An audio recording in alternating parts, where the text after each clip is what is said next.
বিবাহর তারিখ কি ফাইনাল হয়েছে? হ বাবা, মঙ্গলবার দিন গায়ে হলুদ আর শুক্রবার দিন বিয়া।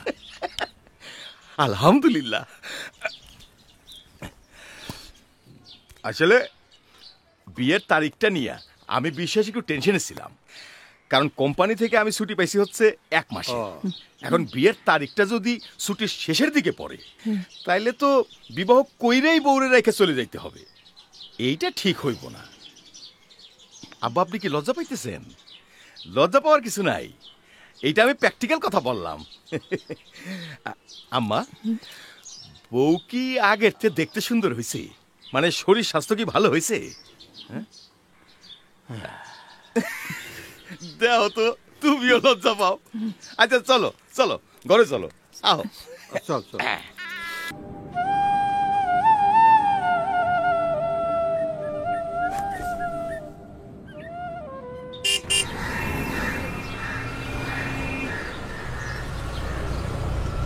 ও কি, চুলের ডগা এমন লাল কেন গো? আরব দেশ থেকে আমার পোলা ফোন করছিল, তাই একটু দেখতে আসছিলাম। মনে কিছু নিও না। এই লক্ষণ তো আমার সুবিধার মনে হচ্ছে না গো। মুরব্বীরা তো কয় চুলের আগা লাল হলি পরে সেই মেয়ে মানুষের কপালে নাকি খারাপ ভাগ্য নেমে আসে। কই, আমগো চুলের আগা তো লাল না, এই যে কালা দেখে। ও মা, ডগা এমন লাল কেন গো? এই মেয়ে মানুষের কপালে তো বদ্ধ নেমে আসবে। না না না, এটা তো ভালো লক্ষণ মনে হচ্ছে না। কি দেখলাম আমি? দেখি দেখি। মুরব্বীরা তো কয় চুলের আগা লাল হলি পরে সেই মেয়ে মানুষের কপালে নাকি খারাপ ভাগ্য নেমে আসে। আম্মা, কবুল বলার আগে মেয়েটার একবার দেখলে ভালো হতো না? মেয়ে দেখতে শুনতে ভালো হলে কি সব হয়ে গেল?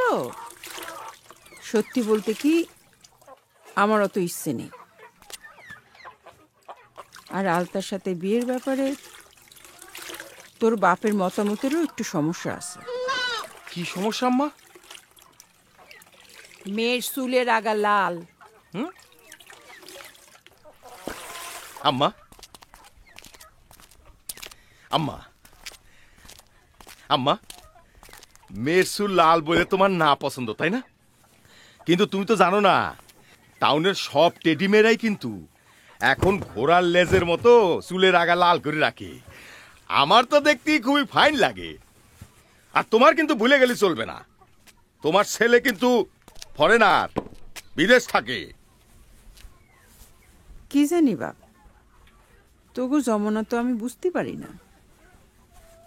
এজন্যই দুনিয়ায় এত অনাচার বেড়ে গেছে। মা খালাদের তো বলতে শুনেছি যে চুল লালওয়ালা মেয়ে নাকি তাড়াতাড়ি বিধবা হয়ে যায়, স্বামী নাকি মরে যায়। সেই জন্য মন থেকে আমার সায় দিচ্ছে না রে বাপ। আমি তো এমন মেয়েরে বিয়ে করায় আমার সাওয়াল হারাতে পারিনি। তুই যা, ঘরে গিয়ে বিশ্রাম কর।